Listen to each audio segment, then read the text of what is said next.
AP news देख रहे हैं आप, मैं आपके साथ नुपुर सक्सेना। रुक करते हैं हम खबरों की ओर। धान क्रय केंद्रों में किसानों की बकाया राशि के भुगतान को लेकर बीजेपी की ओर से पूरे झारखंड में खेतों में बैठकर धरना दिया जा रहा है। धरना देने की इसी कड़ी में पलामू सांसद बीडी राम भी अपने समर्थकों और स्थानीय किसानों के साथ खेत में नजर आए। इस दौरान महागठबंधन सरकार के विरोध में नारे लगाए गए और साथ ही सरकार से बकाया 365 करोड़ के भुगतान किए जाने की मांग की गई। चलिए बढ़ते हैं आगे। झारखंड के धान क्रय केंद्र में किसानों के बकाया राशि की मांग को लेकर बीजेपी की ओर से राज्यव्यापी प्रदर्शन किया जा रहा है। प्रदर्शन की इसी कड़ी में रामगढ़ में खेतों में बैठकर राज्य सरकार के खिलाफ प्रदर्शन किया गया और किसानों की बकाया राशि का भुगतान करने की मांग की गई। इस दौरान हजारीबाग के सांसद प्रतिनिधि संजय सिंह और जिला महामंत्री छोटन सिंह समेत अन्य बीजेपी नेता शामिल हुए। आपको बता दें कि किसानों से पिछले साल धान खरीदकर अभी तक पैसे का भुगतान नहीं किया गया है। लगभग 943 करोड़ के भुगतान में से अभी भी 365 करोड़ का भुगतान किया जाना बाकी है। किसानों को तेरा धान के मूल्य का भुगतान करना होगा। भारत माता की। जो पिछले साल किसानों के द्वारा जो धान का क्रय किया गया था उसका आज तक ले भुगतान राशि नहीं किया है, यह बहुत दुख की बात है। और आज भारतीय जनता पार्टी पूरे प्रदेश में खेत में जाकर किसान के साथ कार्यकर्ता बैठे हुए हैं और यह मांग कर रहे हैं कि अविलंब वो राशि को जल्द से जल्द किसानों को देने का काम करे। बरसात का मौसम आ गया है, अगर वह पैसा अगर नहीं मिलेगा तो आगे आने वाला जो धान का जो लगाना है वो कैसे लगाएंगे। जनता पार्टी झारखंड प्रदेश द्वारा किसानों के संदर्भ में उनके धान क्रय मूल्य के भुगतान करने के संदर्भ में ये हम भाजपा कार्यकर्ताओं का किसानों के साथ यह दूसरी धरना है। सर्वप्रथम हम सांकेतिक धरना दिए थे, उस माध्यम से भी हेमंत सरकार के कानों में जू नहीं रहेंगी। उन्होंने किसी तरह के कोई सुनवाई इस पर नहीं किया। तत्पश्चात आज झारखंड प्रदेश के प्रत्येक जिलों में हम किसानों के साथ खेतों में खेत खलिहानों में उनकी इस मांग को लेकर धरने पर बैठे हैं। आज भारतीय जनता पार्टी पतरातू मंडल के सारे कार्यकर्ता किसानों के साथ में उनकी मांग को सरकार के कानों तक पहुंचाने के लिए धरना दे रहे हैं। इसमें उनकी प्रमुख रूप से मांग है कि धान का जो पिछले साल क्रय किया गया था उनका अभी तक भुगतान नहीं किया गया है। बहुत सारा धान अभी भी पड़ा हुआ है जिससे क्रय नहीं किया गया है। तो ऐसी किसान विरोधी सरकार जो किसानों के नाम पर छलावा करके झूठ का बातें बोल के सत्ता में आई है, उनको हम यह बात का एहसास कराना चाहते हैं कि किसानों के साथ धोखा छल प्रपंच करने वालों को भारतीय जनता पार्टी चैन से नहीं बैठने देगी। किसानों को धान का मूल्य का भुगतान करना होगा। भारतीय जनता पार्टी जिंदाबाद। झारखंड के धान क्रय केंद्र में किसानों के बकाया राशि की मांग को लेकर बीजेपी की ओर से राज्यव्यापी प्रदर्शन किया जा रहा है। प्रदर्शन की इसी कड़ी में पाकुड़ में पार्टी की जिला इकाई ने खेतों में तख्तियों के साथ प्रदर्शन किया। बीजेपी सदस्यों का कहना है कि सरकार उनकी मांगों को नहीं मानेगी तो वे लोग अब खेतों से निकलकर सड़कों पर दिखाई देंगे।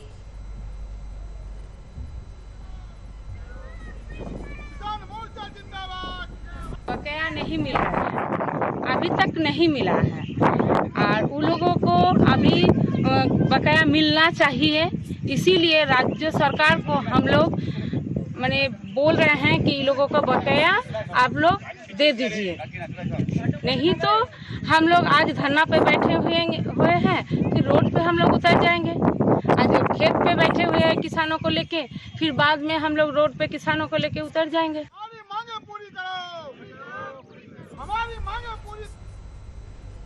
उत्तर प्रदेश के CM Yogi Adityanath Covid centre सहित अस्पताल का निरीक्षण करने बलिया पहुंचे। इस दौरान उन्होंने अस्पताल में दी जाने वाली व्यवस्थाओं की जानकारी हासिल की, साथ ही मौजूदा पदाधिकारियों को दिशा निर्देश भी दिए।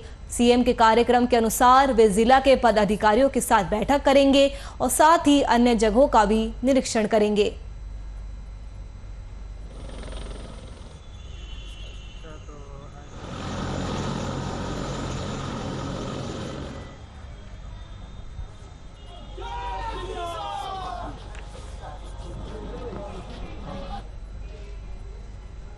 मधुबनी जिले के बेनीपट्टी डीएसपी अरुण कुमार सिंह ने बिस्फी थाने का निरीक्षण किया। डीएसपी ने थाना अध्यक्ष संजय कुमार को थाना क्षेत्र में अपराध नियंत्रण को लेकर कड़ी नजर रखने और शराबबंदी को प्रभावी ढंग से लागू कराने का निर्देश दिया है। इसके साथ ही रात में नियमित गश्ती करने, वाहन चेकिंग, बैंक और पोस्ट ऑफिस समेत अन्य सार्वजनिक संस्थानों की चेकिंग अनिवार्य रूप से करने का भी आदेश दिया है।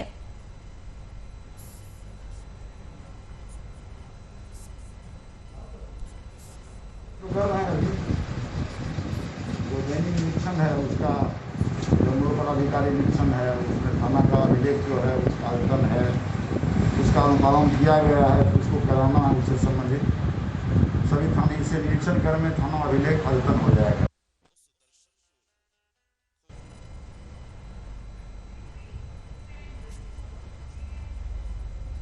मधुबनी जिले के झंझारपुर शाखा से जुड़े 1200 अभिकर्ता ने 15 सूत्रीय मांगों को लेकर बीमा कार्य का बहिष्कार कर दिया और आगामी 28 तारीख तक अभिकर्ताओं ने विश्राम दिवस के रूप में मनाने का फैसला लेते हुए विरोध जताया।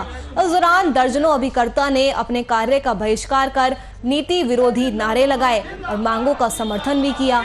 आपको बता दें कि कोरोना काल में ना ही बीमा धारकों को एलआईसी ने कोई रियायत या राहत दी है और ना ही एलआईसी से जुड़े अभिकर्ता को कोई मदद एलआईसी की तरफ से दी गई है। जो इंटरेस्ट लग रहा है उसको छोड़ा जाए, एलआईसी प्रबंधन उस पर क्यों विचार करे। और पुनः आपके माध्यम से एक बार प्रबंधन से पुनः आग्रह करना चाहेंगे, यह 15 सूत्री मांग जो हमारे अभिकर्ता के लिए हित के लिए है, हमारे पॉलिसी धारक के हित के लिए है, इस पर विचार करें, हमारे राष्ट्रीय अध्यक्ष से वार्ता करें, यहाँ से अभिकर्ता विश्राम दिवस को खत्म करने के लिए एक कार्य योजना बनाए। उत्तर प्रदेश में सरकार की ओर से महिलाओं को सशक्त बनाने के प्रयास में महिला शक्ति केंद्र का संचालन किया जा रहा है। इस केंद्र के माध्यम से संबंधित इलाके की महिलाओं को विभिन्न योजनाओं से जोड़ने का काम किया जाता है। केंद्रों में मुख्यमंत्री बाल सेवा योजना और कन्या सुमंगला योजना जैसी अन्य योजनाओं का लाभ दिया जाता है। इसी बीच हमारे संवाददाता पवन तोमर ने महिला शक्ति केंद्र पहुंचकर महिला कल्याण विभाग के अधिकारी से बातचीत कर केंद्र के कार्यों के बारे में जानकारी हासिल की है। देखिए, ये जो है महिला कल्याण विभाग में आए हुए हैं। यहाँ पर जो है हम आपको रूबरू कराएंगे क्या क्या योजनाएं आती हैं, किन किन योजनाओं को जो जमीनी स्तर पर पहुंचना चाहिए, जो गरीब तक जो है नहीं पहुंच पा रही हैं। यहाँ पर ऋचा गुप्ता जी हैं जो महिला कल्याण अधिकारी हैं, हम इनसे बात करते हैं। पहले तो वीआईपी में मैम स्वागत है आपका।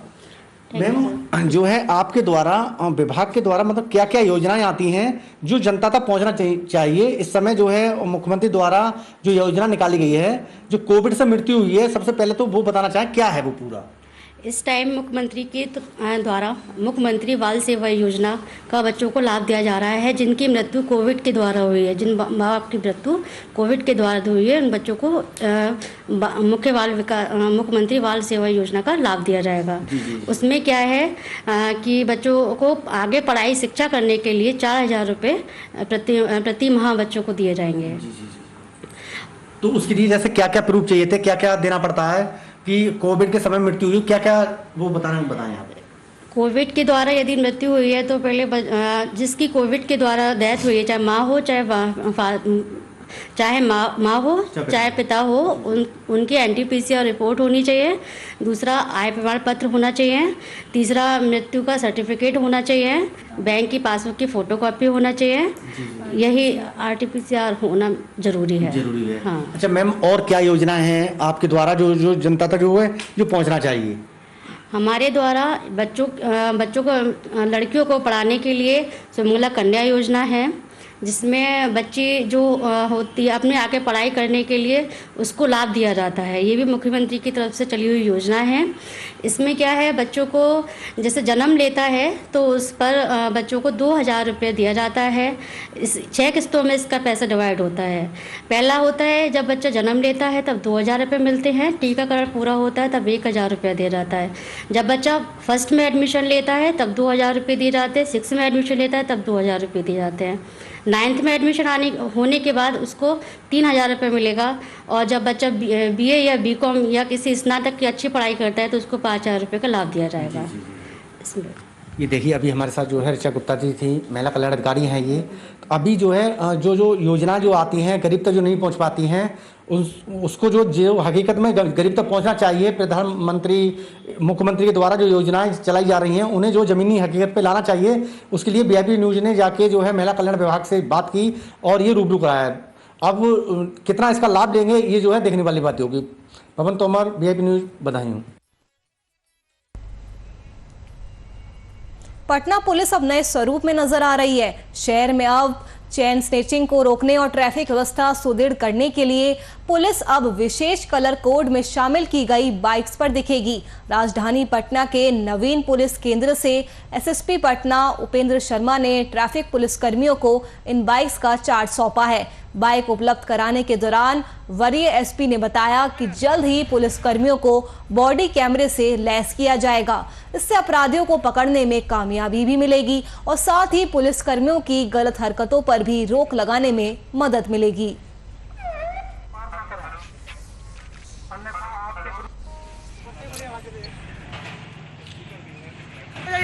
कालांतर में हर वक्त कराई जाती रहती हैं, 4 व्हीलर्स और 2 व्हीलर्स भी उसमें होते हैं और पहले भी ऐसे 2 व्हीलर्स हम लोग को उपलब्ध कराए जाते रहे हैं। लेकिन कालांतर में ऐसा पाया गया है कि जो 2 व्हीलर्स होते हैं वो पब्लिक व्हीकल्स में खो जाते हैं और कहीं भी गाड़ी लगी रहती है तो वो दृष्टिगोचर नहीं हो पाती है, पब्लिक को नहीं पता चल पाता, आइडेंटिफाई नहीं कर पाती है कि ये पुलिस की गाड़ी है। एक पुलिस का स्टिकर मात्र लगा रहता है जो कि आजकल तो प्राइवेट गाड़ी पे भी लोग लगा के चलते हैं। तो इसका स्वरूप हम लोग बदले हैं। बाकी मेट्रोज में भी ऐसी गाड़ियां हैं जिनका कलर कोडिंग कर दिया गया है। चंदौली में बदहाल सड़कें सरकार के सारे विकास कार्यों के दावों पर सवालिया निशान खड़े कर रही है।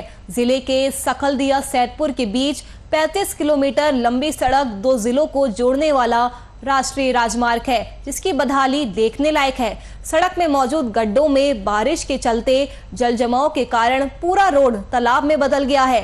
इसी बीच स्थानीय राहगीरों से बदहाल सड़क के कारण होने वाली परेशानियों की जानकारी ली हमारे संवाददाता मनोज कुमार ने। देखिए, बदहाल बनी हुई है, आप देख सकते हैं इस रोड को। यह रोड राष्ट्रीय राजमार्ग घोषित हुआ है जिसकी टोटल लंबाई 35 किलोमीटर है। 35 किलोमीटर में लगातार आपको गड्ढे और तालाब जैसी स्थिति मिलेगी। लोगों की स्थिति इस रोड पे आने जाने में भयावह हो जाती है। हमेशा दुर्घटना होने की आशंका बनी रहती है। बड़े वाहन से लेकर के छोटे वाहन इस रोड पर चलते हैं। अब मैं दिखाने जा रहा हूं चंदौली जिले के दूसरी रोड जिसकी बदहाल स्थिति बनी हुई है। चहनिया से मुगल सराय के लिए यह रोड जाती है जिसकी लंबाई 20 किलोमीटर के अंतर्गत लगभग है। लगभग हजारों लोगों का पर डे इस रोड से आना जाना है। इस रोड को बदहाल स्थिति में आप देख सकते हैं। आइए जानते हैं इस रोड की बदहाल स्थिति के बारे में। बहुत खराब स्थिति है, चलना क्या जो है रोज एक्सीडेंट हो रहा है और करीब कमर भर गड्ढा है। जो मुगल सराय यहाँ से चलकर जा रहा है उसको बुखार आ जा रहा है, दुर्दशा है, चलने लायक बिल्कुल रोड नहीं है। मैं मनोज कुमार, जिला संवाददाता, चंदौली सिटी। बदहाल बनी हुई है, आप देख सकते हैं इस रोड को। यह रोड राष्ट्रीय राजमार्ग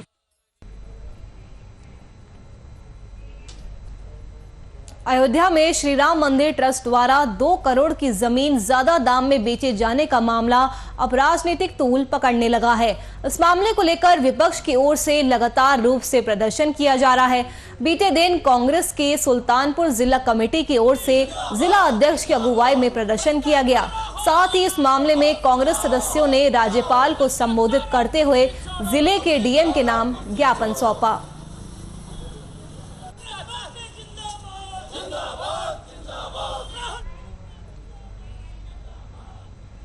रामगढ़ जिले में कोरोना काल में ब्लड बैंक में आई खून की कमी को देखते हुए लगातार रूप से रक्तदान शिविर का आयोजन किया जा रहा है।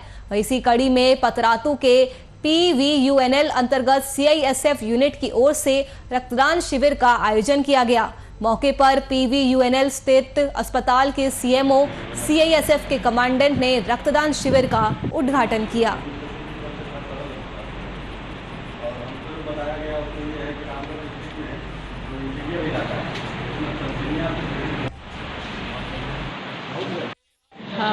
ब्लड डोनेशन जैसे बोलते हैं एक बहुत पुण्य का काम है और बहुत लोगों की जान बचाने के लिए ज़रूरी है। इसके अलावा थैलेसीमिया से पीड़ित जैसे लोग होते हैं, बच्चे होते हैं, उनको हमेशा ज़रूर समय समय पर थोड़े थोड़े दिनों पर देना रहता है। तो ब्लड डोनेशन जब तक नहीं करेंगे तब तक उन लोगों को फिर देना मुश्किल हो जाएगा। और ब्लड डोनेशन जो लोग डरते हैं कि ब्लड डोनेशन कर देंगे तो हमारा क्या होगा, ऐसा कुछ नहीं है। 1-2 महीने के अंदर ही आपका वापस पूरा सारा चीज़ जो होता है ब्लड के अंदर वापस उतना बन जाता है ब्लड, इसलिए डरने की ज़रूरत नहीं है।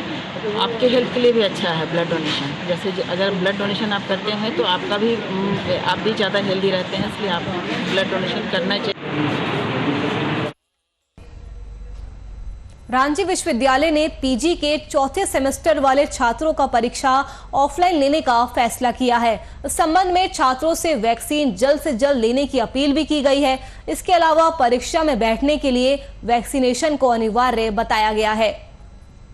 विश्वविद्यालय के डीएसडब्ल्यू ने मीडिया से बातचीत करते हुए परीक्षा में मौजूद होने वाले विद्यार्थियों की संख्या की जानकारी भी साझा की। इसके अलावा तैयारियों को लेकर भी जानकारी दी। इसके लिए देखिए वो अभी ऑफलाइन एग्ज़ाम कराना है, तो जैसे ही हम लोग को परमिशन मिल जाता है सरकार से, जैसे पीजी में हमारे यहाँ लगभग 9000 बच्चे हैं पीजी में सेमेस्टर 4 में, तो 9000 बच्चों का एग्ज़ाम अरेंज करना है। लेकिन इसमें कई सब्जेक्ट्स हैं, तो सभी सब्जेक्ट्स के एग्ज़ाम एक दिन तो होते नहीं, गैप किया जाता है। तो हम लोग यह व्यवस्था सुनिश्चित करेंगे कि मैक्सिमम 2000 एक दिन एग्जामिनी हों, और उसी तरह से हम लोग प्रोग्राम उसका तय करेंगे। वैसे तो उसके हिसाब से जो एग्जामिनर्स जो इन्विजिलेटर्स की ज़रूरत पड़ेगी उसके लिए हम लोग सेवा शर्त रखेंगे कि भाई हाँ, आपको वैक्सीनेशन का अपना सर्टिफिकेट देना होगा, और कोविड नेगेटिव हैं इसकी भी ज़रूरत अगर पड़ी उस समय तक, तो हम लोग उसका भी कहेंगे कि आप कोविड नेगेटिव होने का भी सर्टिफिकेट दीजिए, और वही लोग इन्विजिलेट करेंगे।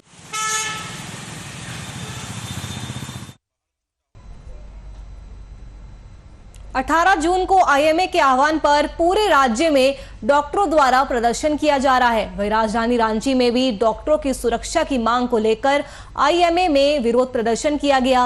इस प्रदर्शन में भारतीय चिकित्सक संघ के मुख्यालय, इसकी झारखंड इकाई और महिला चिकित्सकों की शाखा, साथ में अन्य संगठनों की विभिन्न शाखाओं ने संयुक्त रूप से भाग लिया।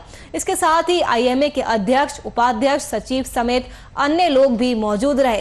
इस दौरान सभी ने हाथों में तख्तियां लेकर नारेबाजी की और सरकार से डॉक्टरों की सुरक्षा की भी मांग की गई।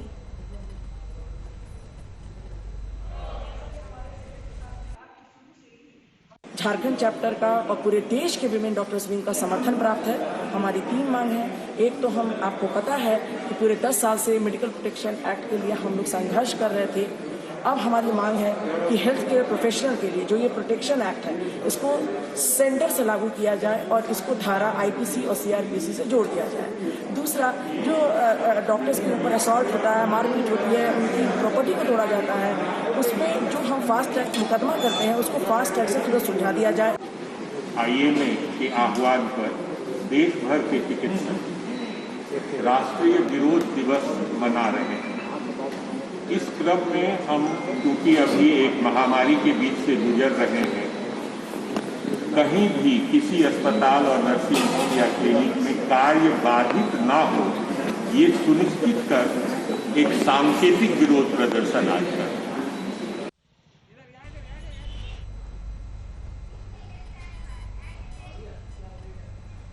बोकारो के सेक्टर 5 स्थित आईएमए हॉल के पास आईएमए के आह्वान पर पूरे राज्य में डॉक्टरों द्वारा प्रदर्शन किया गया।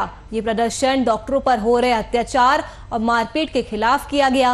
इस दौरान डॉक्टरों ने काला बिल्ला लगाकर हाथों में तख्तियां लेकर प्रदर्शन किया और डॉक्टरों ने सरकार से सुरक्षा की मांग की। डॉक्टरों का कहना है कि वैसे लोग डॉक्टरों के साथ मारपीट करते हैं जिन्हें अपना बिल कम करवाना होता है।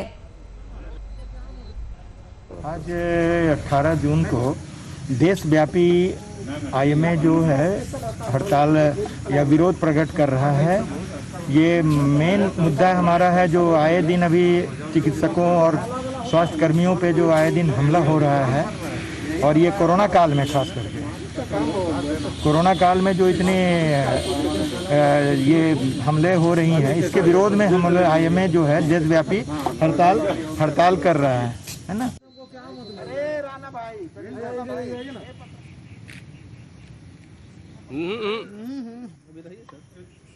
IMA जिंदाबाद। क्लियर है ना? काला शर्ट पहन के आया है।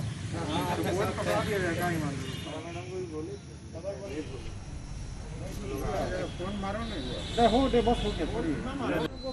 अरे राणा भाई।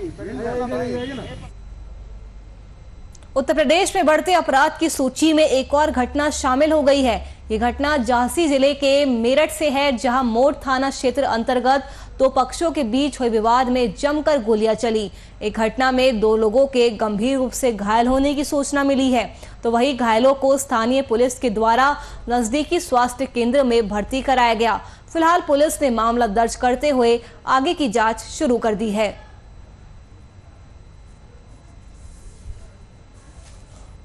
थे और करण सिंह परियार और गांव आशीष यादव, उन दोनों का झगड़ा हो रहा था और उन्होंने फायरिंग की तो हमारी बहन छत पर बैठी थी, सीधी आगे माथे पर यहाँ पर लगी क्या गोली। देखिए, आज तकरीबन 9:30 बजे रात को सूचना मिली थी कि सौजना ग्राम थाना मोड़ क्षेत्र के अंतर्गत आता है, उसमें आशीष यादव और करण सिंह परियार इनके बीच में झगड़ा हुआ है और इस झगड़े में किसी पक्ष द्वारा जो है तमंचे से फायर किया गया है।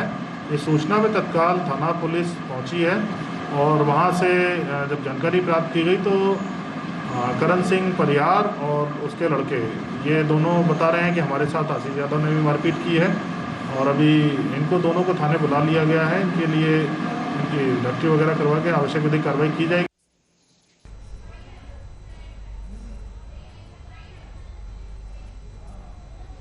चलिए, फिलहाल के लिए इस बुलेटिन में मेरे साथ इतना ही। देश और दुनिया की तमाम खबरों के लिए आप देखते रहिए VIP न्यूज।